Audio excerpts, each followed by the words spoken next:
Hello and welcome to the SC Playbook podcast, proudly brought to you by Pat and George from Mortgage Choice SCW. NRL Round 10 is upon us.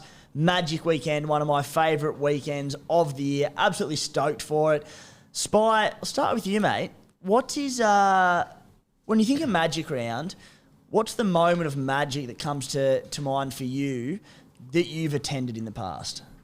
I've got a cracking magic moment, boys. And you know what? I was a neutral fan. It was 2009, Parramatta v Bulldogs prelim final out at Homebush. I got the train in at lunchtime from work, got right amongst the schooners, walked in, and they'd split the sides, the fans, between Bulldogs and Parra, obviously, kind of like European EPL soccer style. And everyone was going mental, like proper local derby. It was the height of the Hayne train. Haslam was playing. Someone got knocked out first set. I was pretty drunk. I've never had so much fun in the footy game, and worth watching on KO Classics. Honestly, it is an absolute beauty. Not if you're a dog fan, because they get done, but it was unbelievable. Like one of the great sporting experiences it was there. I watched that game at Coffee's Hotel in Cooma, one of the great games of rugby league. 2019 NRL Supercoach champion Dez Creek. Desi, what springs to mind for you? Well, I was going to say something from 2019, probably when Moses scored the first try at Bankwest, but I think I've got to go back to 2014 when we broke that the 8-year streak for State of Origin. I was there in the crowd. Hodko, we trust. Hodko and Reynolds. Unreal. Magic. Truly magic. Oh, yeah, I've never shed so many man tears watching a game of footy in my entire life. My one that comes to mind, the centenary test, the Kangaroos, and when GI did his like scorpion flick behind his head at the SCG, back to Gaz, I believe it was. I was sitting on the fence right in front of GI where he did it. It was such an incredible moment. That's one springs to mind to me. So magic weekend this round. I'm going to add one in quickly from the same season. Tigers Para, and it was late in the regular season. It was the same night Benji did his crazy in and away show and go flick pass to the corner. I was dead in front of it, and then Hayne did the chip and chase, and it went off tap. So I was a young fella, and I basically I had a Para fan who was a member, so I went to all the games with him for the back half of the year and rode him to the grand final. It was very, very fun. One of the all-time great runs of footy.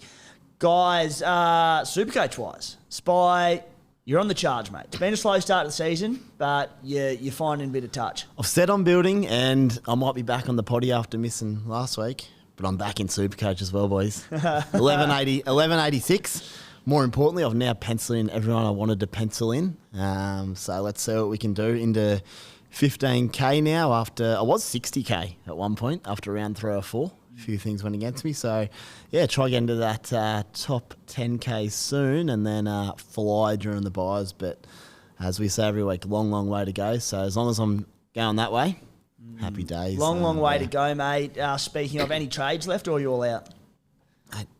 You keep asking me this, but after you use a couple, I'll probably be near equal with you. 5 boosts. 5 boosts. But, mate, it's paying off. You're on the charge. Mate, you don't need boosts. No, you might. We'll find out. It's all new, but we'll see what happens. Just quickly on the weekend, speaking of magic moments, Micah Sevo, chip and chase, like vintage Noel Gulthorpe back in the day, and Fafita with a monster Burton Torp. It was unbelievable. 2 bits of skill from a couple of big men. How bloody good. Speaking of magic moments that I was in attendance for, if I was close for the GI one, I reckon I was nearly closer for Sevo's chip chase. Matty the water boy was there with me, the guru. We were right in front of it on the sideline. It was incredible. We also saw him skin Dom Young, Micah Sevo, which is just like beyond belief. So it was an incredible night to be at. Incredible stadium that. So, and to see Parramatta put on their best performance in a long time. The Knights made them look pretty good, but Parra couldn't have done much more. Very complete performance. The best part about the Sevo one was how well he did the chip and chase, but then his left to right pass, he nearly missed the bloke entirely. Oh, yeah, stick to your chip chases. Yeah, Desi, how you travelling, mate? Got 1056 last week, so not the best week. I thought I'd fall ranks, but about par though. I yeah, think 1050 odd. Still sitting around top 5,000. Didn't have guys like Dylan Brown and Hopgood, who a lot of people own. So I don't know. Not much I can do about that, but bring them in. What are you ranked exactly? You're in the 4,000s, yeah? It is 4,663. Yeah, I love how humble you are, mate, saying around about 5,000. I always make it sound like the best possible. So if I'm like 4,999, I'm like, yeah, like not far off the top 3,000 or like, you know, in the 4,000s. I'm in the 4,000s is the call. Everyone knows that. So you actually made yourself sound worse. We've got high standards here, though. We do, yeah. The Cooma Stallions, plenty of green last few weeks. It's been nice. So 11-19 is pretty solid round there, up into 7,000, up into the 7,000s overall. 7,300. So I'm actually at the higher end of the 7,000. So Is that 12,000? I'll be very specific about that. Almost in the top 1,000 overall, the Stallions are. So 7,300. So we are on the charge. An early question from Penton Blake. My biggest question of the round is, what time are we having beers at the Caxton Hotel on Friday? It's a great question. I will be up there at Magic Round.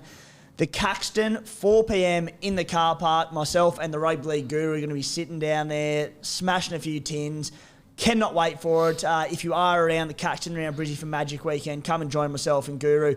Potential to get a few of the SC Playbook crew around that day as well. So would love to have you. Come along, say good day. Cannot wait for it. Saturday, 1 p.m. The Bloke in a Bar crew, myself, Guru, Kempy, Maddie the Waterboy, will be 1 p.m. at the Caxton Hotel. So jump in for that, meet and greet, all that good stuff. So really, really looking forward to this weekend. Just on Magic Round, boys, it's my final weekend away interstate before I have my second kid. And I ask myself, before every really big weekend, I ask myself the question, what time should I probably be in bed by? Just a bit of mental preparation. It might be midnight, it might be 2 p.m. I sort of, I've got a kid to look after when I get back to Sydney. This weekend I was sitting there and I was like, it just doesn't matter. It really doesn't matter. You're not sleeping, so yeah, it's going to be in trouble. I do love my sleep though, mate, so that'll counteract many a schooner on Saturday. Looking forward to it. Yeah, so if there's a naked bloke streaking Caxton Street with a whiskey in hand at 3 a.m. Saturday morning... Come say good day. Come say good day. Guys, today's show, the key takes from Team List Tuesday. Jacob Carraz back in the fold, nice and early, you beauty. Bit of drama at the Parramatta Eels as well, at least in Supercoach respects. Topic for the week, we're going to look at, what are we looking at? Spy's long-term buy plan. The plan at this stage will be next week to do a real big deep dive into buy planning around the origin period. We've got a big article incoming for that one, so very excited. So next week after that. But this week we want to, the Spy's got his buy planning for 2027 sorted out, so we want to touch on that. In the same topic, we're also going to be talking about our priority Parramatta Eels buys. Buy buys. Buy buys. There are so many great options, so many questions around them, but they have the buy in round 14, so you can't have more. So how many is too many? We'll chat about that very shortly. Hot topics. Terrell Sloan, last week's most traded player, this week's 8th most traded out. That brings a tear to my eye. Dream Bula, most traded in, cheapy at the Tigers. Plenty to talk about there. Our round 10 trade and skipper plans, and wrap it up with a few listener questions. Boys, just get stuck into Team List Tuesday. And to start with it, as mentioned, Jacob Kiraz back for the Doggies. We'll start with that. Spy, do you go early on him? Do we wait? What's your plan there? No, definitely not early. If you're still holding him for whatever reason, maybe you hold him, I probably would. But it's going to work out beautifully. He's going to play this weekend, the weekend after, with that really low injury-affected score in his rolling average. So basically he'll lose money the next couple of weeks. He then might make a little bit of cash in round 12, but we can pick him up in round 14 for basically well under what he's worth and lock him in for the rest of the season. Plays round 16 and 19, the next two major buy rounds. 650k at the moment, break even 142 with the 6 in his rolling average. It's a dream come true for Supercoaches. So, but yeah, I'd be waiting for the price drop. We'll wait until sort of round 14. They do have a tough draw after that that round 13 buy. So yeah, it'd be a great pickup. Jacob Carrish. Also at the Bulldogs, one that I flagged in my Q&A podcast on Thursday afternoon was Raymond Fatala Mariner, he was about 330k, and I just thought with all the Doggies forwards out that there was just value there. Anyway, he ended up scoring early to mid-60s, I believe, and you just thought, it was so cheap. The minutes had been down this year. They'd shown, even though he'd had injury concerns himself, might have been an earlier concussion, I can't remember exactly, but a tendency that they didn't really want to play RFM big minutes, but I thought it was going to be forced. I still think he's a reasonable downgrade if you're looking to free up a bit of cash. But at the Doggies, Max King, who was expected to be out for 3 to 5 weeks, he's been named. They're tough out at Belmore, aren't they? Yeah. They need him, so they need him. So, yeah, Max King, that is likely to impact RFM's minutes. So, probably, a bit of risk there. And Franklin Pele, Frank the Tank, back in the fold. So, hopefully, Big Frank, for anyone who still owns, myself included, can come and just make us a bit of money. It doesn't have to be much. Just make us 50K. I'd take it. At Manly, lot going on there. Tommy Turbo named. Tolatau Kola back at centre. Thank Christ, Dez Creek. Ruben Garrick back on the wing, because another thing flagged how concerned we were last week being named at centre and the impact that might have on his Supercoach. Scored early 30s and was a little bit panic stations because he'd also dropped to mid 500k because of his concussion a few weeks back. So he dropped in value, and I was like, you don't trade a bloke like Garrick for that price. Back on the wing though, happy days. Didn't look too good at centre, did he? Kind of out of place. Completely out of place. Yeah, he didn't get the tackle boss. All I could look at, I thought he did a good job, especially his first game in the Standards NRL, but Supercoach-wise, oh, man. Supercoach-wise, he just runs, they run that decoy line. He got a little bit of early ball, but, I mean, you need him on the wing, kick returns, work rate, tackle 20-plus runs, tackle bust. He can come in on the back of a few quick Kepi play the balls who's starting. I know you didn't mention, but... So, yeah, really good news for Ruben Garrick and obviously Tommy Turbo back as well, who we'll get to shortly. I believe he's the week's most sold player. Chance Nickel Clockstad back. Tohu Harris back at the Warriors. Eliesa Katoa has also been named for the Storm. Pissed me off a little bit because I don't know if you boys have seen anything else, but when they play on Saturday will be 11 days since their concussion on Anzac Day, which, as far as I was concerned, meant that you can't play because they were Category 1. I think it wasn't ever clear, was it? I tried to find information. Was it after day 11? Was it day 11? Well, I believe it was day 11. Do you say we played in the afternoon? It's been more than 11 days? Yeah, I don't know. Yeah. That's the argument I'd make. Anyway, look, it's not the end of the world. It's great news for Chan's owners who held him. It's great news for anyone who held Eli Katoa. Eli was a real reluctant sell for me last week because I was thinking he'd missed 2 rounds. But anyway, it is what it is. He wasn't exactly setting the world a lot anyway. He doesn't play round 13, so not too bad, but... The impact there, Desi, is on Aden Fanua-Blake, I think, because Fanua-Blake, on a tear, he played 75 minutes last week. I actually thought, in that bog against the Roosters, I didn't check or pay attention to his score, I should say, on the day, but then I checked his score, I think it might have been on Monday, and I went, holy dooly. Belted out, I think, 85 points, 32 tackles, 22 runs. He's now up to 679k. I think personally it's too much because with Tohu back, who plays big minutes at lock, AFB actually started at lock on the weekend. AFB goes back to prop. Tohu back, I think 679k, you've probably missed the boat on him because those minutes were reduced. What do you think? He does also play around 13 and the Warriors do. So I'm not saying don't buy him. I just think don't expect him to keep those minutes with Tohu back. Yeah, I agree. I've always been AFB's second biggest fan, probably behind Mr. Walsh and Carlos. He's just a monster. So he doesn't really need that many minutes to score well. We've seen over the years. So if he keeps the rich vein of form he's in, without checking any numbers, there's no way I'd buy him on the back of all that. They're going to want him to pull back on the minutes. He did a job last week in the wet where the ball wasn't being used, tailor-made for his numbers. I think you're paying overs. There's got to be something else you can get. Agreed. Speaking of Walsh and Carlos, 2019 runner-up in Supercoach, started a Sunday night podcast live from Rockhampton. It's a weekly wrap, and the bloke's a genius. Such a great footy mind, getting great numbers on that, great feedback on that. So jump in and listen to Walsh's Sunday night recap. He touches on a bit of NRL stuff and obviously all the major NRL Supercoach pointers. So a really, really good listen. Got a great history in the game, Walsh as a player and coach at all different levels. So worth a listen there. Tyrone Peachey retained at centre for the Panthers. We'll get to him later. Robert Jennings, I believe he was last week's second most traded in player, dropped for Tessie New. I don't have any sort of empathy towards anyone who brought Robert Jennings in because Tessie New is always due back this week and this was always going to happen. So anyone who does have Jennings who scored about 15 or something will be hoping that he can come back and play around 13 that first bye round. Eli Katoa back, as mentioned. Davey Moali, he's just hasn't been his season Supercoach-wide, despite looking good. Drops out of the squad entirely, so there must have been an injury related to that or something. But regardless, he was just sitting there as a bench player, not playing great minutes. Anyway, Zach Lomax dropped for the Dragons. Not too many on home acts at the moment. A few jumped on last week, but yeah, dropped. There you go.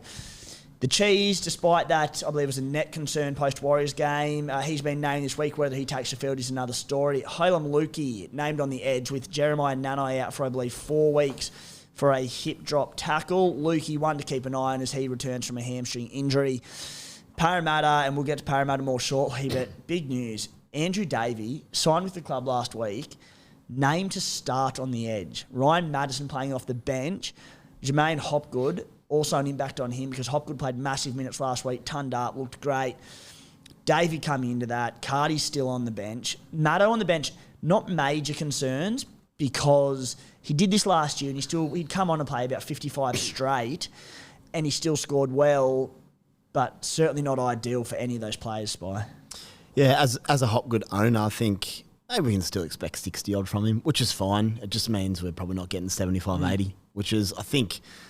Gee, he looked fit last week, though, in saying that. So good. You don't know. He got better and better as the game went on, but also it was hardly a grind. So, happy owner here still, but really interesting to see just how those minutes play out in terms of whether it's going to be 55, 60 or upwards of 70 plus. What about Desi for Maddo? Do you own him? I don't, no. You don't? I think you were pretty keen on him last week, and for obvious reasons. How does this impact your thoughts on him? Because I think he's about 720 or 730K. The thing about not starting for me is it's like his role will be fine and he plays 55 to 60 minutes and that's all good and score well.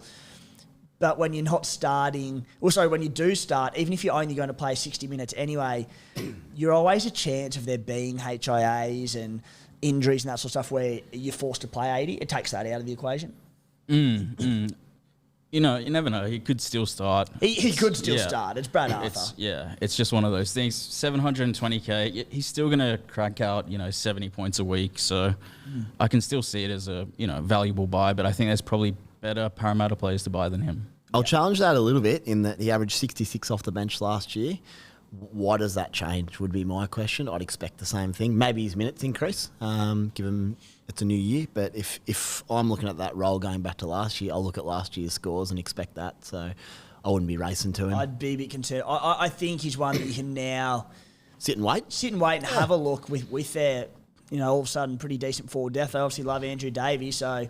Yeah, it's one that I'd be waiting probably more till round 12 or 13 if keen on him. Guys, if you enjoy SC Playbook and all the effort that goes into the site and the podcast, you can support it by subscribing to our NRL package for $40. Full package for the NRL, AFL, BBL content, $50. Go and check out SC Playbook AFL as well. Follow them on social medias on Insta, Twitter, Facebook. Great content there from a top-notch group of contributors.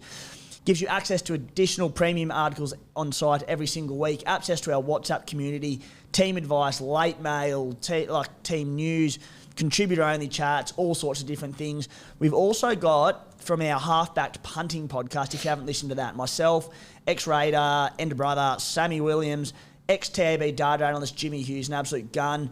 We sit there, we talk about our plays for the week, punting-wise, general rugby league, obviously, so go and check that out if you're interested in a listen.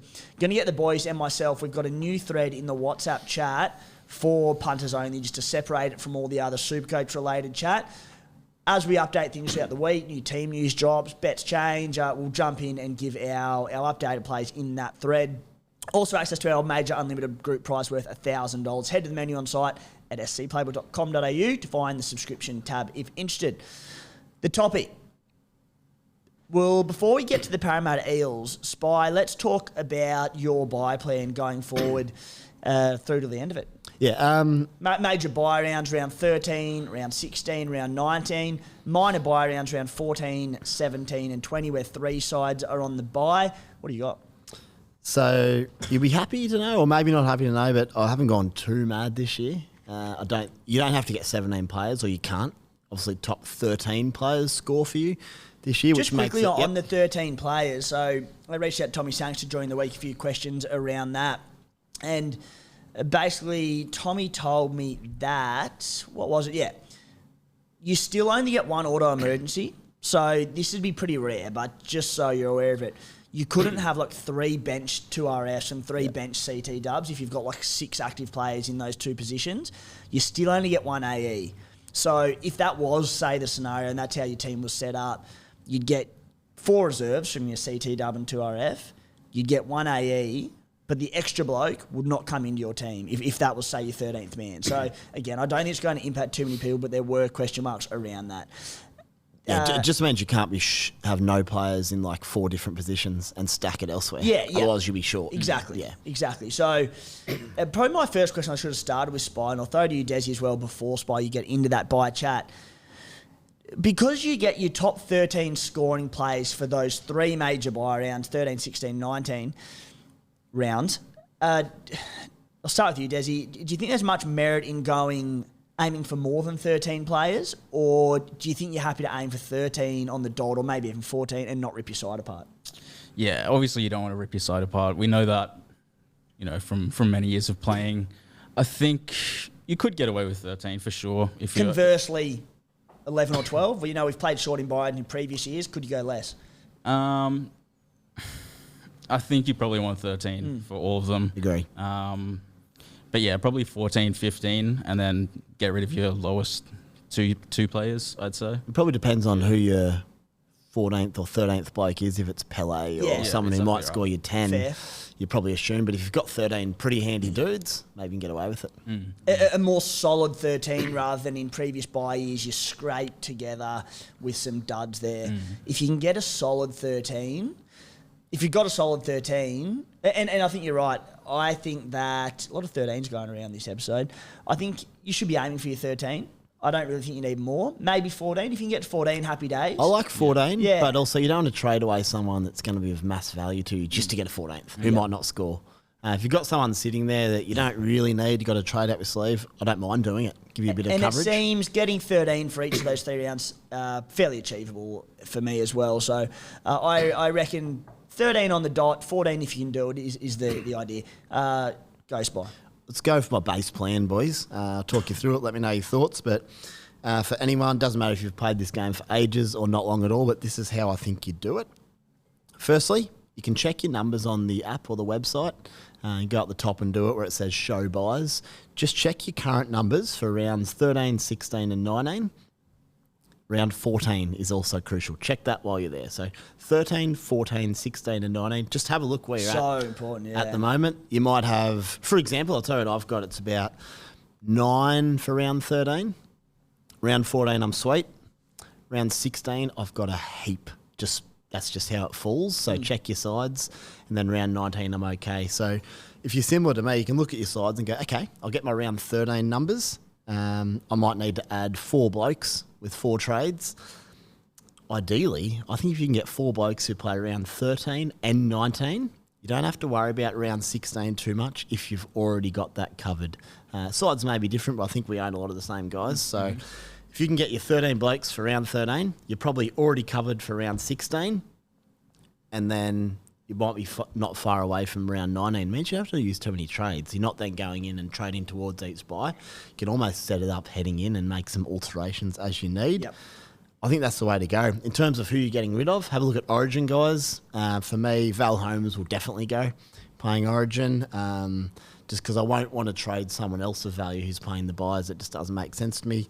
Someone like maybe Fafita and Latrell, if needed, can go down if you need to create that money. The one downside today for Fafita's form, he's going to get picked for Origin. Yep, that's it. Sure.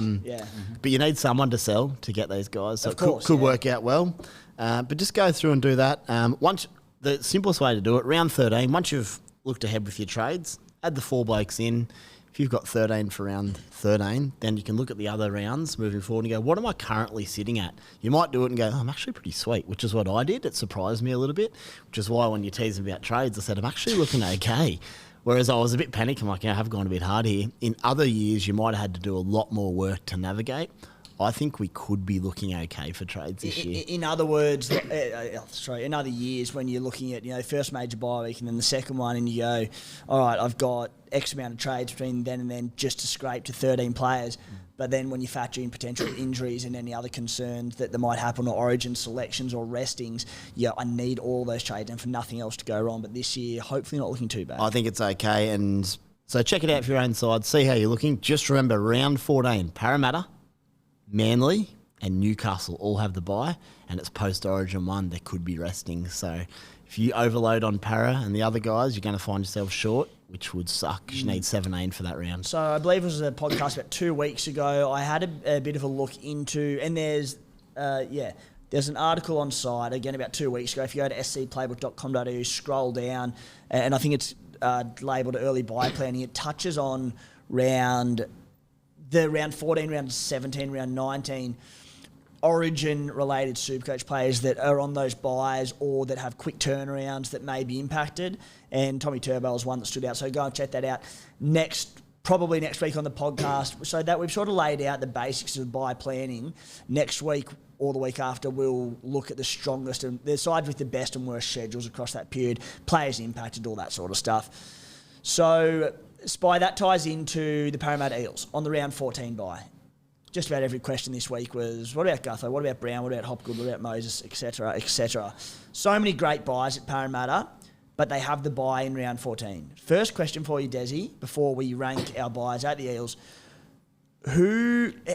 How many Eels are too many to own? I think more than 4 is probably. I think 4 is probably the max I'd go.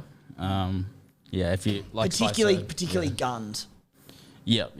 Like Spice said, that you've got that buy the round after. So yeah, you don't want too many to be stuck in that next week. So I think 4 as well. Yeah. One thing though, what you could do if you say you want to jump on Mitch Moses now, for example, which is a fair play, and you go in with 5, you could still trade Mitch back to Cleary in round 14 if you needed to. Like he's got St George. You can think a little bit outside the box there. Cover yourself for round 13. You still have 2 trades heading into that round 14, so you can use them if you need be, but I think 4's a number.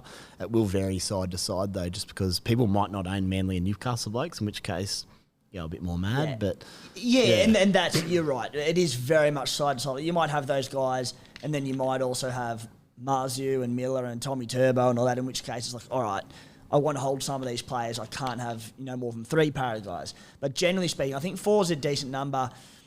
Certainly no more than 4 guns. Like if you've got 5 guns in, that's too many. I think sort of 3 guns and maybe someone like a Wiramu Greg would be okay, where it's like, all right, Greg's not playing round 14, but we can cop that. So let's talk about these Parramatta players and we'll put them all into one, boys. And I'll start with you, Desi. I'll read a few numbers out. Clint Gutherson, 753k, 26 break even. Dill Brown, 679k, 27 break even. Jermaine Hopgood, 577k. Don't have his break even in front of me, but tonned up last week, so money incoming. Mitchy Moses, 695k, massive ton last week, money incoming. Ryan Madison, Sean Lane, Will Penasini, so many great options. Mate, let's say you didn't own any para players now, you got a blank canvas. What's your order of the blokes you're trying to get in, namely sort of your top 3 or 4? If we're saying that we're trying to get 3 or 4 of them in, who are your priorities? And again, this will change from side to side, but where do you sit? It's funny you say that. I don't have any Parramatta players right now. Perfect. I think Dylan Brown's the guy that I have to put number 1. I think he's fairly priced where he is, 27 break even.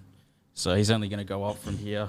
Just the clear second best 5'8" in Supercoach. Yeah. Has been for a long time. So, you've got that 140, 150 ceiling. And then number 2, I'd probably go Mitch Moses because he's got that same ceiling. We saw it last week. He's got the goal kicking.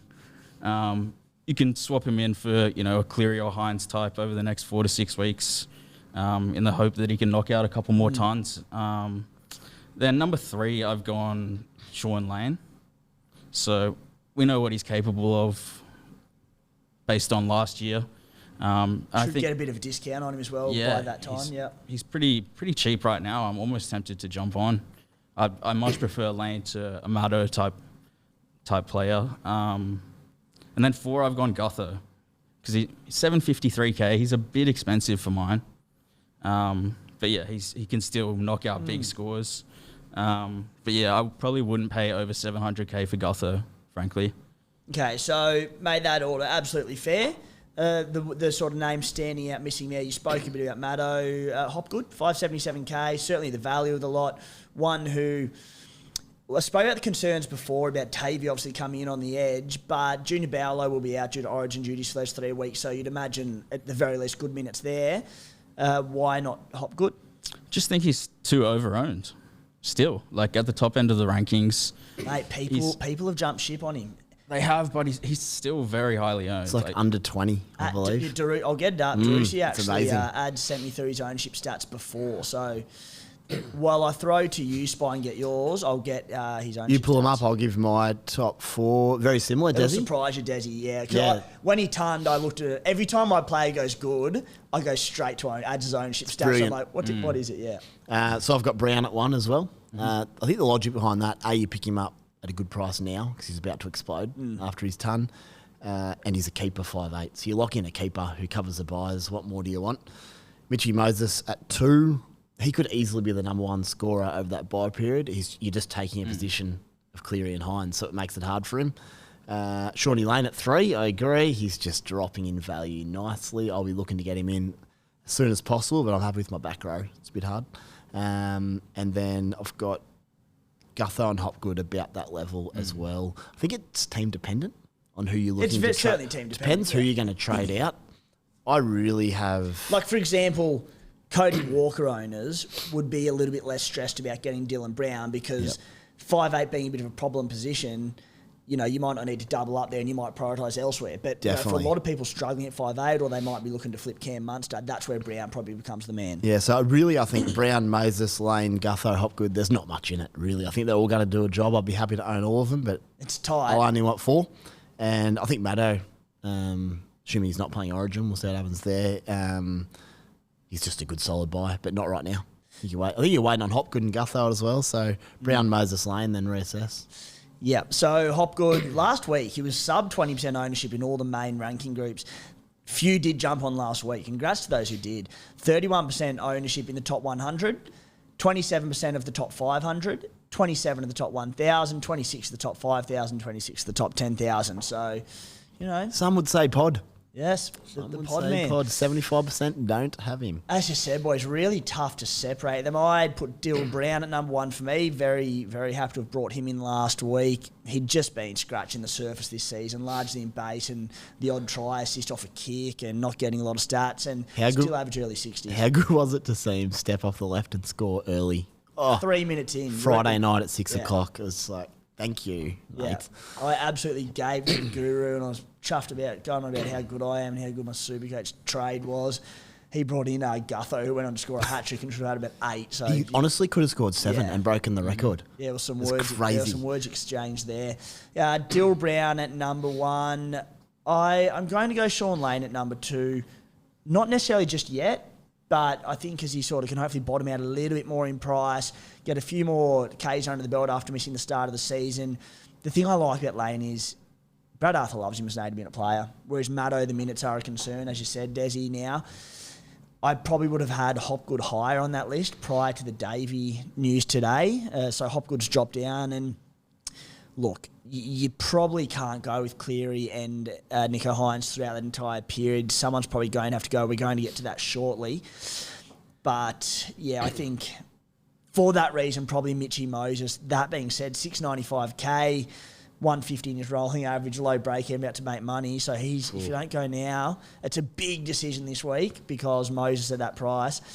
Spy, you've got to take off soon, mate.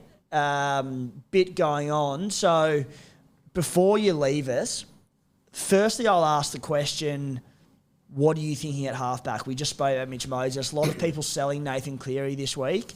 Are you hanging tough with Cleary or are you looking at moving on?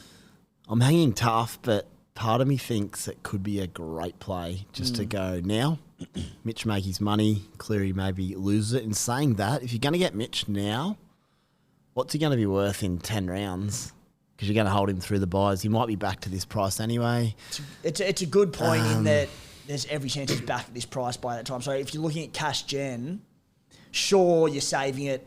I suppose the other thing, though, is if you went before round, if you waited till round 12 or something, It'd be too expensive then. Too expensive. Maybe you don't get him for 13. Or you get him now. If he looks like plummeting, you could sell him back to Nath round 14 because what you'll find once you do your buys, you can probably cover 16 off, which means you still get some reasonable coverage in round 13 and 16, plus you get Nath back for the Dragons game. So I'm a bit torn. I don't have an answer at the moment. Dragons are Sunday afternoon as well, so they do get the max turnaround after Origin 1. Yeah, it's just I'm a little bit torn this week on whether I chase a bit of coin that's available or just stick solid with the best side possible. My policy this year has been to stick with as many guns as I can, so I think I'll just hold Nath, and you know, it might mean I don't get Mitch at all, which is fine. So what are your trade and skipper plans? Having a look at, I want Connolly Lemuelu because I've got Isaac Thompson there. If I get Connolly and it's like a fifth centre, he's got a reasonable base around that 45-50 with try-scoring ability. He plays rounds 13 and 19. Making cash. Yeah, making cash. If I'm going to do it, it's now. To do that, I'd need to sell Stefano, which is fine, down to the Peach. I think I don't mind those two trades. I could hold off a week or I could hold off a week or two and save those trades, but then I probably can't do that. So I'm like, do I just do it now? And you know, if I'm making trades now, the trades I don't have to do later heading into the buys, so I get them while they're at value. So I'll either do nothing this week, or I'll do that, or I'll find something crazy as I get closer to Magic Trades Round. will be in the SC Playbook subscriber WhatsApp chat by the end of the week. You can update us there. And your skippers, mate. And why is it Nico Hines captain? It's Nico. Yeah. What is he? Sadiavo at Magic Round? I believe so. I think Saturday Arvo Dolphins. What better way to have 30 odd schooners than a Nico 150 on Magic Round? I think. Yeah. How bloody good. You and the other 100% of super coaches. Absolutely. Still be enjoyable. All right, mate. You got to leave us, but thank you. Cheers, boys. Adios. Desi, over to us, mate. Hey. Before we get to that point, though, Paddy and George, Mortgage Choice SCW. Over the next 12 months, an estimated 60% of all fixed-rate mortgages are going to expire. Madness. Don't you dare fast forward. This is a good one this week if you own a house. This means that for a lot of you out there, you haven't felt the impacts of all the consecutive rate rises that have been dominating the media talk lately. I've spoken with Paddy and George about it in detail. They've told me that a lot of their clients still have a rating with a rate, should I say, with a 1 or a 2 in front of it. The average rate is now around 5%. What does this mean? Basically, that for a lot of people, their mortgage repayments are about to increase on average by an extra $737 a month. That's a hell of a lot of money. If you haven't had a look at when your fixed rate expires, or if you're worried about when it does, give the experts, Paddy and George, a call so they can get you on the best rate possible and keep more money in your pockets to put less stress on your finances. You'll save yourself $129 because you listen to the podcast. It's a free consult, so when you do call them, let them know you're an SC Playbook listener. To do so, to get in contact with them, they're on Instagram at Pat and George Mortgage Choice. Flick them a message there, or if you're not on there, call them on 02 9521 1611. All that info, plus their emails, QR codes, all sorts of things, are in all the articles on the SC Playbook website, so jump in and find it there. Desi, hot topics for the week, mate. Most traded in player, Dream Bula. His bottom dollar, basement price, -38 break even. Big cash incoming, was outstanding against Penrith on the weekend. What are your thoughts? Yeah, it's just a shame he's only available at fullback. If he was in centre wing, everyone would be on him. I know, isn't it a killer? Yeah, he really looks good. That try assist he threw to Nofaluma on the weekend. In the wet. Unbelievable. So The tackle on Cleary. yeah, I think he's got a better passing game than Laurie, it's safe to say. So his base was pretty good as well, I believe, around 35, 40. So I can't blame anyone for wanting that cash. If you really need it to buy someone like Dylan Brown or something, you know, I was tempted to do it because I could make $700K from that Latrell to Bula trade, which is just an insane amount. Reece Walsh too as well. You could earn it. Like Walsh about to plummet in cash, Bula about to make a ton of cash. It's a big swing, isn't it? How much cash do you need? How much cash is too much? That is the question. How much do you need? How much is too much? Tigers don't play 13, so I, at this stage, am avoiding it. In fact, I'm definitely avoiding him. I ended up last week, I mentioned on the show that it had to be extremely fluid with trades because there were so many players in doubt. Cleary, Turbo, a bunch. Plan was to use 2 trades. I ended up boosting. And the third one was going Tommy Turbo to James Tedesco. I did the same, yep. Yeah, and the idea there was fullback. It's such a key position in Supercoach, such a high ceiling position. Teddy, who I think scored 57, mate, it was in a bog in NZ. And I know it might sound like, making excuses for him a few times this year, but when he scored 50, 70 that, he had a line break. The rest of it was just runs, tackle bust, all that sort of stuff. So with a few matchups to come, he's still at 570K. I think he's a solid buy. That being said, it was more like last week wanting him. Yeah. With every week that passes, you're getting closer to Origin. I think last week is probably the cutoff for Probably the cutoff. Origin players, yeah. Especially this week now that Bula has emerged, and maybe you chase that cash. But I'm the same as you, mate. I'm just like, I'm happy with my cash growth. So I'm tempted to, I think I'll steer clear of Bula. Yeah. Jared Croker. Hallelujah. 336 grand. Made 56 grand last week. Break even of -8. What did he score? 70 or something? Yeah, something like that. 70 odd. Is it too late on the great Croak? Don't think so. Still -8 break even. Yeah. I mean, he crossed the line. I didn't know if he had it in him still. He's got it in him. He's getting a bit old and slow, but he's gonna make money, and you need money. So yeah, I think he's still a very good buy. Do you know Croak is 3 from 3 this year, hasn't lost in the NRL since 2021. What a man. What a man. I agree. I think there's Xavier Savage back in top grade this week, named on the wing. Great news for Croak's job security. Nick Kotrick is out for at least a few more weeks with a hamstring injury, so just hopefully need Croak to... Look, if they keep winning and playing good footy, Savage, I think he's probably the one to go when Kotrick comes back. Just need to get him to 13, though, essentially. Don't get him the number there. Worst case scenario, he's making some good coin for us. Finally, the Raiders are relevant. Like, I get to my Supercoach, and it felt like this all last year as well, outside of Joe Tapney. But I do my squad breakdown on the Playbook website each week, about 5,000 words this week, and I get to the Raiders game each week, and it's like Joe Tapney, solid buy, nothing's changing really, move on.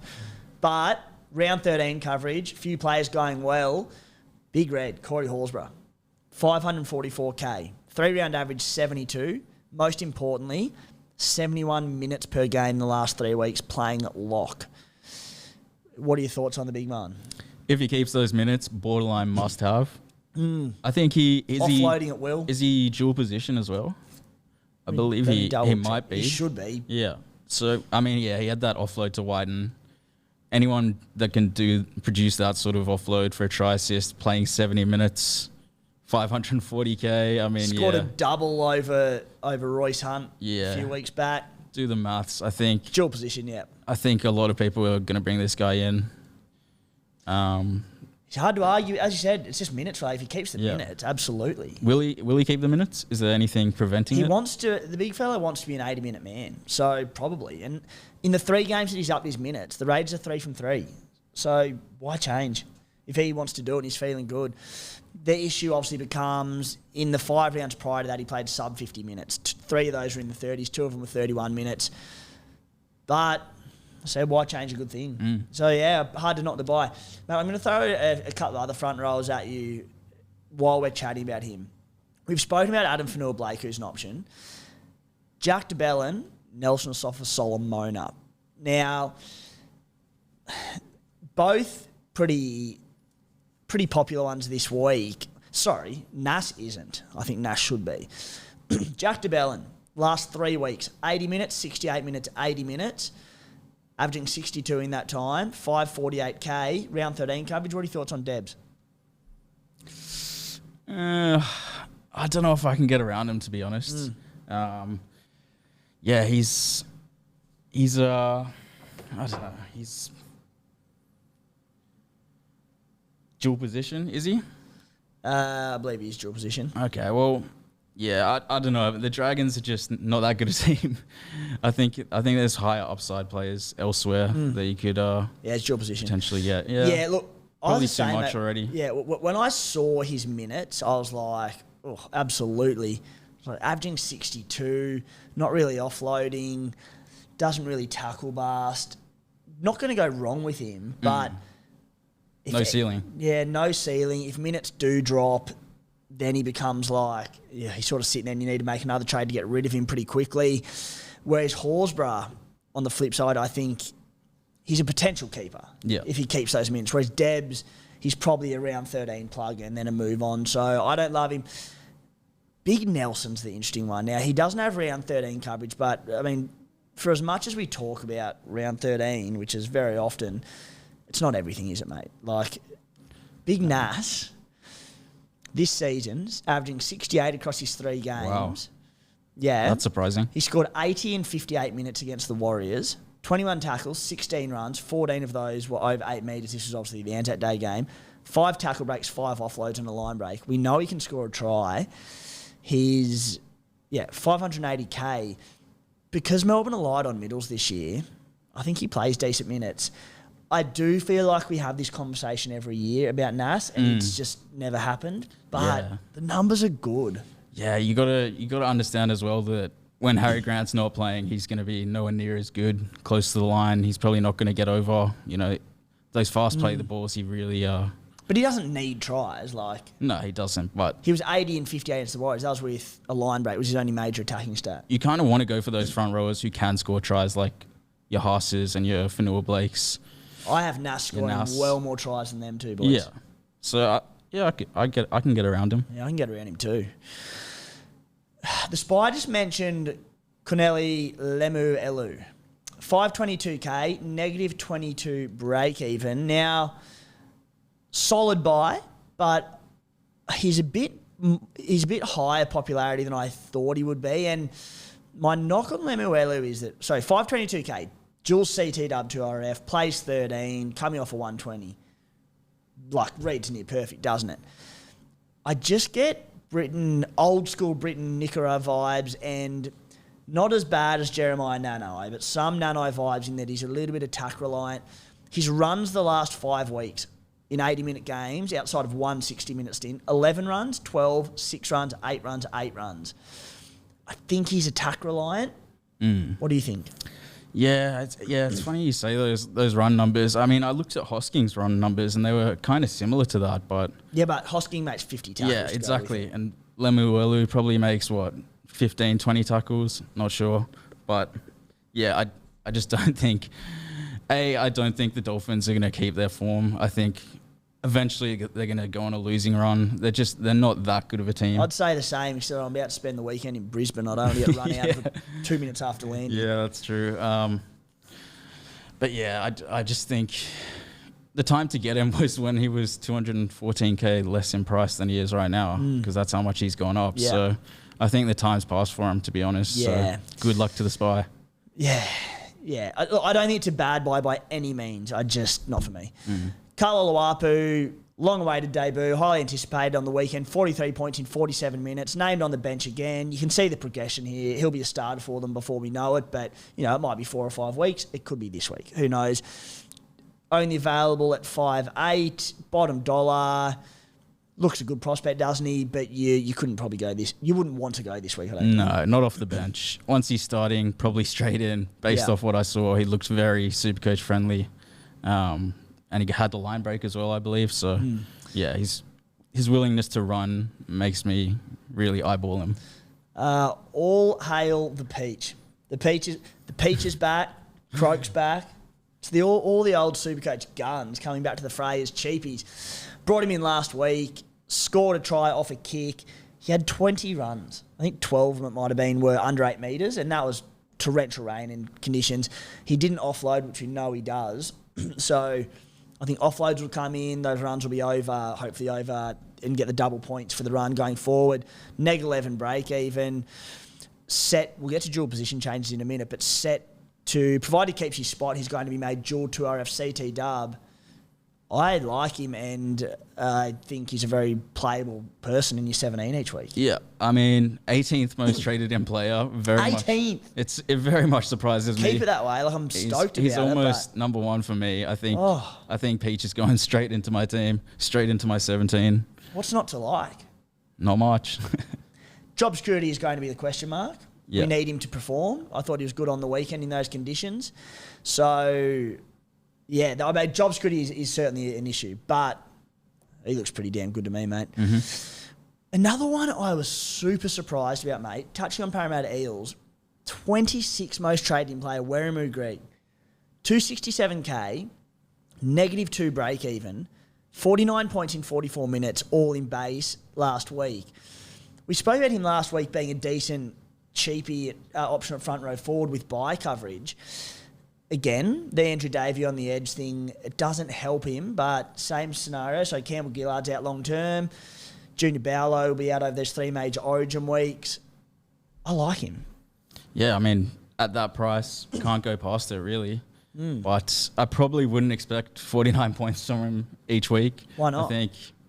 All in base. Yeah, I mean, I thought he had a particularly good game because the Eels were just running over them. So I think you can probably expect more like 30. On the flip side, what do they put 44 points on the Knights or something? So there was a lot of ball out of play. They hit the flanks early, a lot of line breaks. In a tougher contest, playing the same minutes, I think he gets through well more work. We'll see. Only time will tell. I don't mind him. I'm probably not going to go on though. Yeah, surprised he didn't mean the 26th most popular. I guess because there's a few options around the 500k. People are thinking pay up rather than pay down. But yeah, I'm a little bit keen on him, I'll be honest. Mate, Reece Walsh, most traded player this week, 725k, break even 156. About downtime. About Yeah. downtime. I mean, yeah, I've had to sit and watch Walsh as a non-owner. I thought you said about downgrade time. Like, geez, Well, yeah, about time he started losing money. Yeah. About time people start trading him out because he's probably not a keeper at fullback. I'd have 3 or 4 guys above him, and Pappenhausen when he comes back as well. So, yeah, I'd probably sell Walsh, to be honest. I'm an owner. At this stage, will be holding. I just want him for round 13. Look, I know Ponga had a stinker on the weekend at 5'8", but got the bye this week. I think a wake-up call for him. I reckon he comes good post-bye this week, and I think the Maroons will be looking to pick him. Well, not looking to. They will pick him at fullback if they want him. I still think Ponga's the man for the Maroons, which means I think Reece Walsh misses out. Potentially, I don't know. I mean, yeah, I wouldn't trade Walsh out this week. They've got Manly.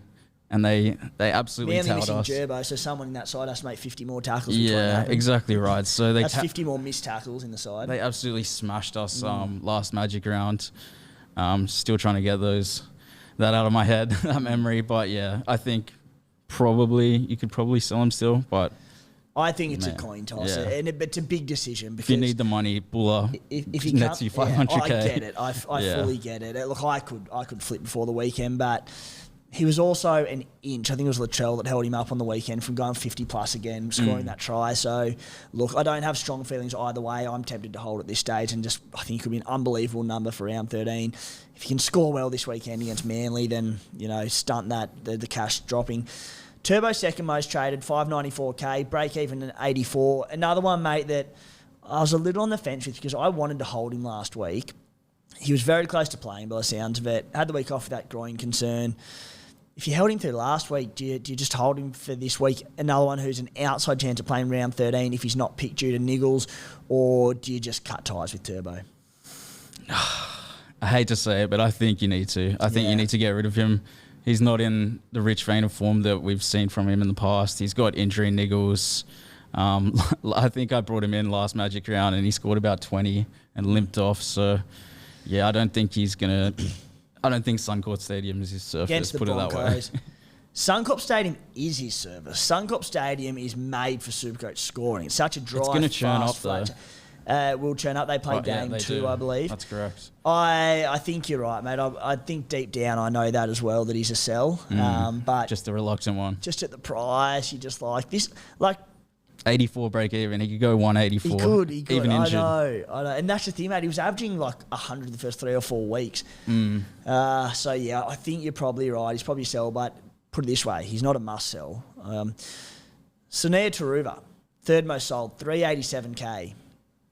Stinker on the weekend, but it was in that rain, mate. No one really scored well in that one. Selling Taruva or holding? I'm definitely holding him. I can't see why people would sell him at 387k. I mean, he plays for Penrith, who is still the best team in my eyes. He plays on the wing. He's going to score tries eventually. There just hasn't been a game yet where Penrith have just put him over for a hat-trick and he's gone 120 and everyone's been like, whoa, Taruva. Yeah. He hasn't bumped up to 500, 600k, but he will. It's only a matter of time, so definitely hold strong. Yeah, I am holding Taruva. I'm in the same boat as you, mate. Just not happening for him. I mean, he goes from one glue hand in Isaac Tungo to another glue hand. Probably a worse one in Tyrone Peachey. Not ideal, but I'm with you, mate. They've got a few nice enough games. The Warriors this weekend, who are missing a few, but they've got a few back, to be fair. So I just think he's a classic case of cheapy CT dub that you know the big score's incoming. And people sit there and go, well, we've been waiting. What are we, round 10? And it hasn't happened yet. But it's Penrith. Like, it has to come, doesn't it? Yeah, Taylor May, I mean, on that edge last year, we saw he got so many tons. They're coming. So it's a matter of time. I'm going to hold him and... Look, he looks like around 30. I'll probably persist to around 13. And if it doesn't come, gone. He'll be gone probably, I think, regardless by around 13 because it seems like an obvious trade out. But he's become, like, I felt quite safe playing my 17 each week. That's becoming harder and harder each week when I have. All right, the big one. Spice Baby out before. Nathan Cleary, fourth most sold, 885k, break even 160. What are you doing? I'm holding him. I expect a bounce back from Penrith. And you never know, he might get the goal kicking back anytime now. So could happen this week. Yeah, it could happen this week. 2 losses on the trot is great because he'll be fired up. They can afford to rest him. It's Penrith and they'll be top 4 by end of season. But if they were coasting, they'd be like, just have a week off, mate. Sweet. Yeah, I can see him hitting that 160 break even. As good as the Warriors have been, I think Penrith will absolutely tell them. Yeah, I'm holding Nathan Cleary as well, mate. Oh, it's given me pleasure seeing Greg Marju go poorly the last 3 weeks. No knock on Greg Marju, he terrified me so much as a non-owner because I know how good he is in Supercoach. 649k, mate, break even 88, Knights on the bye this week. It did surprise me 5th most sold. It really did because he plays around 13. He's a gun Supercoach. You won't? You do it? Yeah, I do. What are you doing? I'm holding him. My question is, like, why are people selling him? What's he done wrong? He's getting 40 in base, which is pretty much what you want from your centre wings. And he can score tries against, like, the top teams. He almost scored against Penrith multiple times when they played them. So, you know, it's just, it's these wingers that they're eventually going to go in for hat-tricks. You just know it. So the Eels game was a line through for the Knights. They were horrific. Yeah. They know it. They'll bounce back fresh off the bye. Absolutely. And put it this way, I'll be looking to get it. Hopefully, he drops. It does have a few crap weeks and bottoms out a bit more, but he's a bloke I'll absolutely be looking to get once Kalen Ponga, find some form. Yeah. I would not be selling Greg Marju. Tyrell Sloan, 8th most traded out. 18 points on the weekend, made 47 grand, now has a break even of 45. Mate, you've got to hold him for this. If you bought him last week, you've got to hold him for the Tigers matchup, don't you? Yeah, most traded in last week. You don't have to necessarily play him. You don't necessarily have to play him, but you bought him for the run, the cash rises. He plays the Tigers. He could get 18 again this week. He could get 118. Yeah, I don't think he's going to lose that much money. They pay 13 as well. Yeah. Every now and then he's going to knock out a 80, 90 odd, but I think his base is probably what he's going to stick out, maybe 30 odd. But yeah, I can see him averaging around 50 for the season.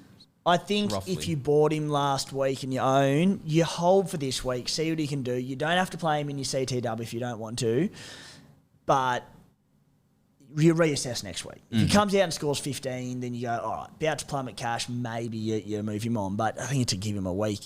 Dual position, touted changes. Article came out from Supercoach HQ last week.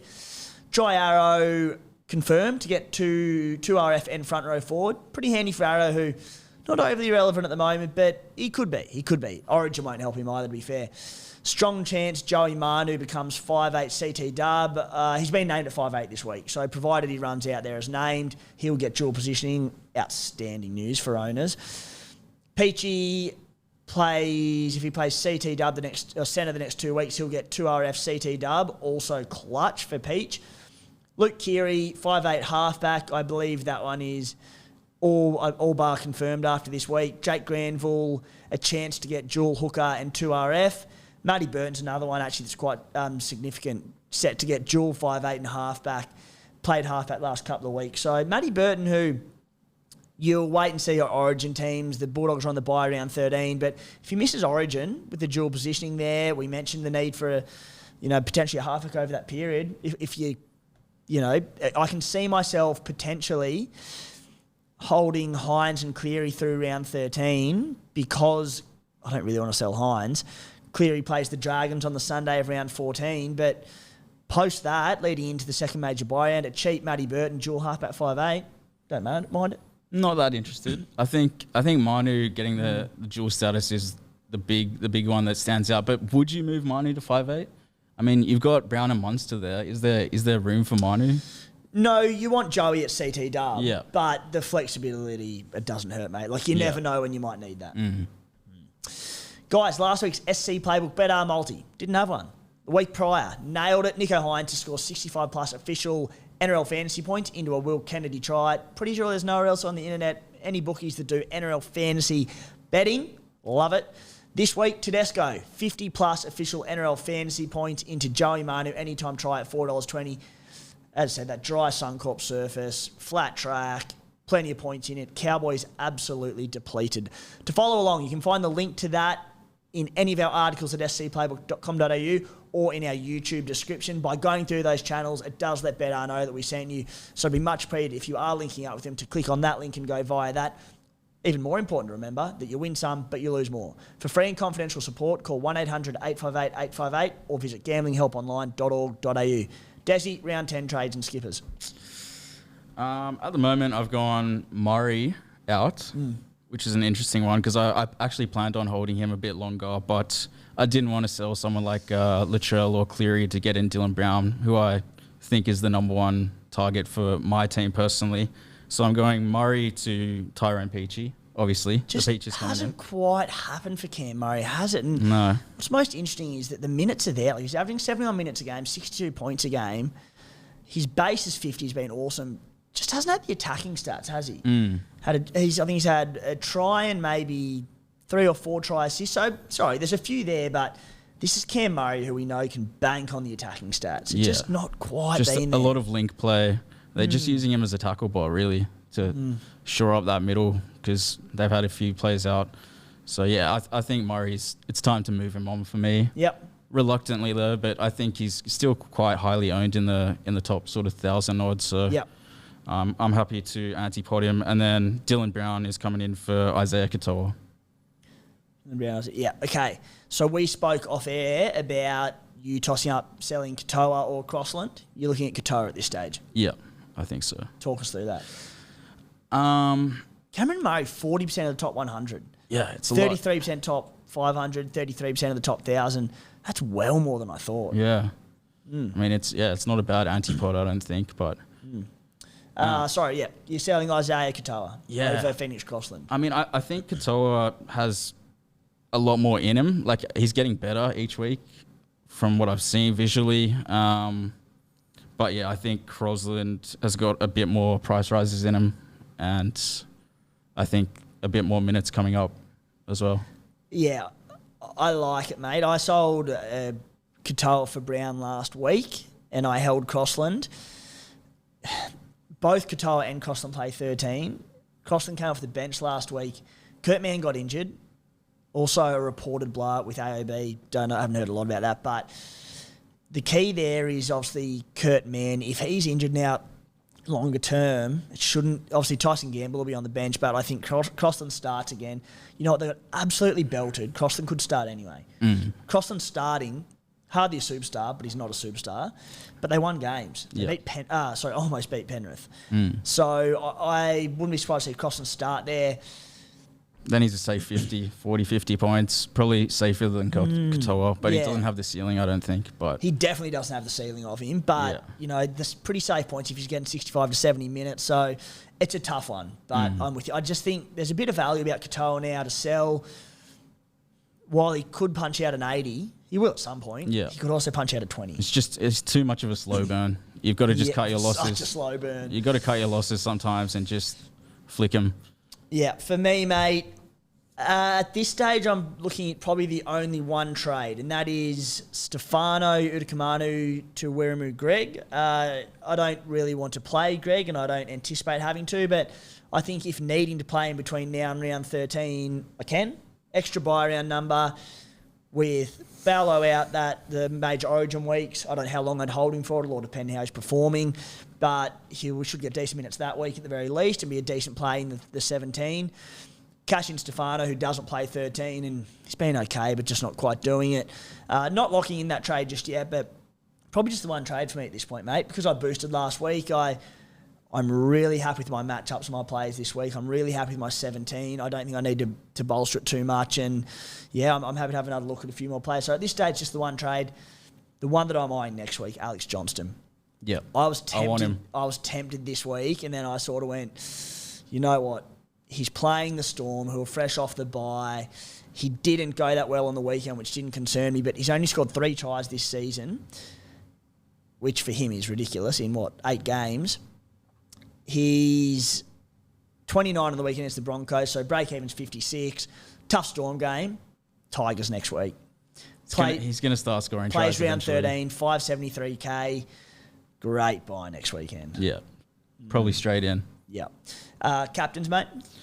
VC, I think, probably pretty irrelevant, but I'll chuck it on maybe like a Hosking or a Ruben Garrick even. Hope he goes in for a hat-trick. And then C on Nico, of course. Yep. Can't go past it. C on Nico for me, and provide I hold Reece Walsh, which more than likely I will be, VC on him. You need someone who can go very, very big, especially with Nico looming afterwards. So that's for me. Listener questions to wrap it up, mate. Question from Mitchell Blaze. I know you guys play for overall, but can you give some advice for the blokes on head-to-head strategy for the bye rounds? Desi, the way I see it is don't plan too much for those 3 major bye weeks. Have a look at it. Look at your squad. Be aware of it. But we use the term don't tear your team apart a lot, don't we? Essentially, it's 3 weeks of the year. You can sacrifice them. You can sacrifice them. If you can jag wins in it, sweet. So I would not...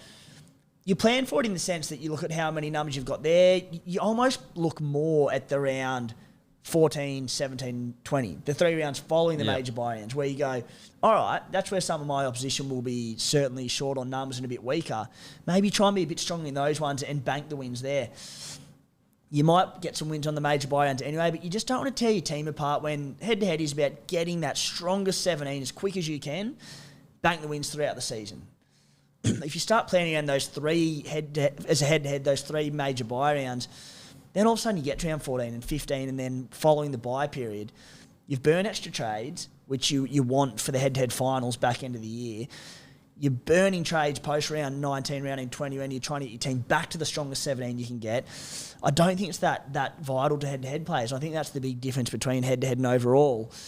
So that's sort of my major take on it. How do you say it? Yeah, I think, overall, front-loading trades is fine. Head-to-head, you want to backload them. Absolutely. Definitely. Yeah. Well put. Copy. And where it might differ is if you've had a stinker of a start to the season. You haven't got any head-to-head wins. Maybe that's luck, maybe because your team sucks. You might go, all right, I need to pick up these wins and these buys, and I do plan a bit more around it and hope that I've got enough trades in the bank and a strong enough team for the back end of the year. Even then, I'm like, I don't love it, but that's where you go, all right, I'm 0 from 9. I need wins. Mm-hmm. Copy that. Question from Rodders now. What are we doing with Val Holmes? Do you own him? I do. Great question. What are we doing with Val Holmes? Well, we're going to sell him when Origin swings by. Yeah. Probably no sooner, I don't think. I don't think he's worth selling at his price currently. There is value in him, though. I think he's probably the concern now. They're like, oh, we can still get a bit of value for selling Holmes. Yeah, probably not enough, though. He could come out and... He got, 26 this week? Yeah. Could come out and get 126. I'll tell you why I'm holding. Very tough game this week against the Roosters. 2 weeks after it, Dragons and Tigers. Now, the Cowboys haven't been convincing, but they're as good a matchups as you can ask for. Yeah. Someone said sent me in a question, when are you going to stop referring to the Tigers as easy opposition? I was just like... Never. When they win more than one game in the first 9-10 rounds. So I hope the Tigers do turn a corner, and this is their turning point for them this season. But look, compared to any other team in the competition, they're still an easy opposition as far as I'm concerned. The conditions helped them a lot on the weekend. They were very valiant. I love what they did against Penrith, but I still love particularly outside backs against them because they defend well through the middle. The edges, they get killed Supercoach-wise. So I'll be holding him until I think round 13, selling then. Question from Douglas Miller. Brian To'o to Nick Meaney. Nick Meaney's averaging 80 this year. Yeah, I just wouldn't sell Brian To'o. I just wouldn't do it. All right. Talk to me about Nick Meaney. He's averaging 80. Yeah, but Pappenhausen could be back in the next... I don't think Pappy's back anytime soon. Yeah. And when he does, it'll be through Q Cup. You reckon? Won't come straight Mate, back? he hasn't. Won't be back this year? Absolutely. No. He'll play. I think he'll play this year, but I think he'll come back through Queensland Cup and build his confidence. You reckon he'll be back in Queensland Cup this year, NRL next year? Or No. NRL this year, but he'll start in Queensland Cup. just one game, or? It'll depend how he comes back, but I would imagine probably a couple. Yeah. Especially when they've got Nick Meaney tearing shreds at fullback. Yeah, I mean, he's slipped under the radar entirely, Oh, really. my God. How much? I nearly went in round one. I know you say about 1 million people, but I Yeah. genuinely went close to Nick Meaney round one. Dual seated up fullback. Look, he's not for me because he's 757k. It's a lot of money. He doesn't cover round 13.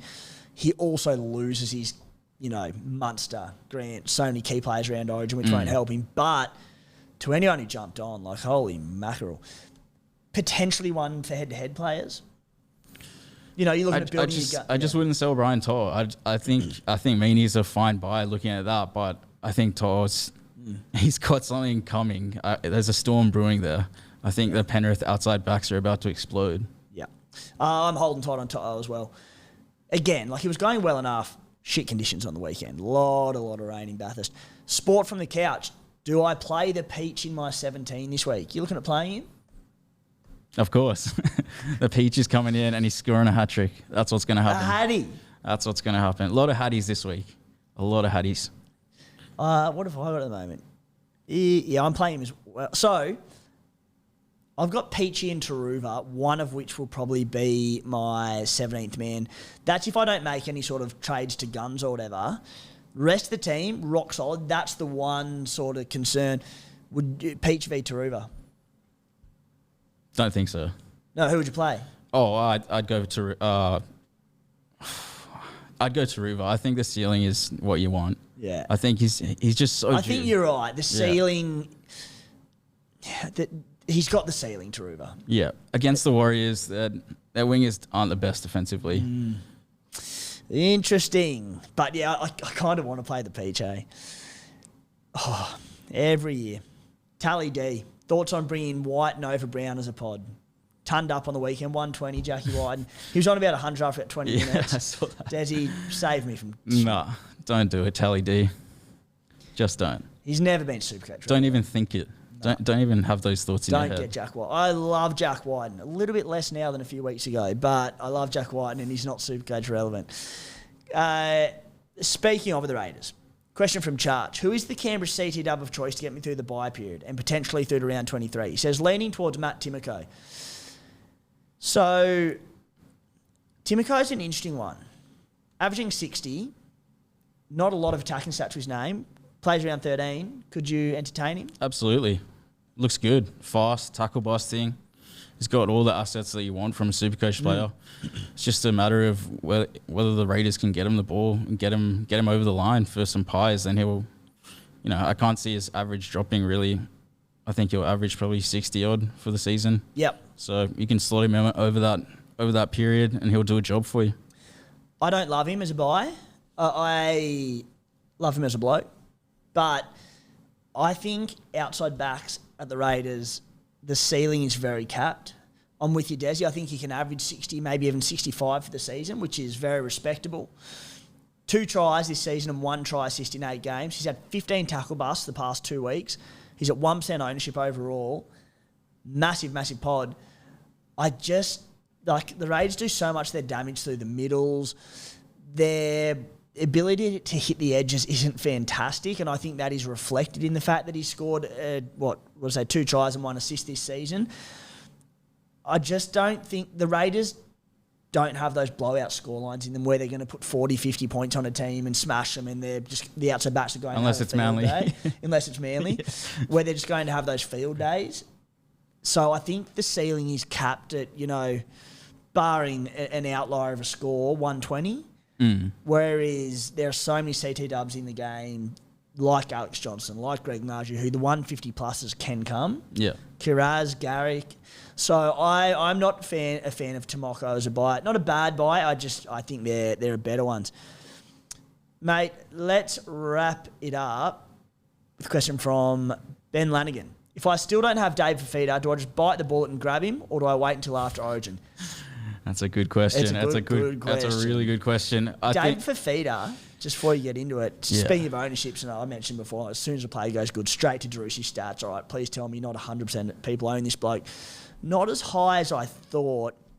This has gone up a little bit from last week, but so he's 85% owned by the top 100. But you go down to the top 1,000, that's 76% of coaches own him. 71% of the top 5,000, 68% of the top 10,000. That's like less ownership than I thought.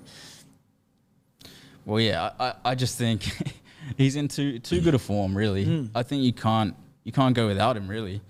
It's at that point where the antipod on him hasn't worked. He hasn't really rose in price that much, though. That's the thing. I think he's still maybe only a slight bit more than his starting price. 797k. So he's put a ton. He's 108k up for the season. Okay. So he was sort of scratching the surface. Then the last 3 weeks, 3-round average of 93. Obviously, the 114 on the weekend against your Seagulls. Yeah, I think you have to get him in. He just looks too good, and he's got the try assist to some fast blokes on the outside of him as well. Good. You'd hate to not own him.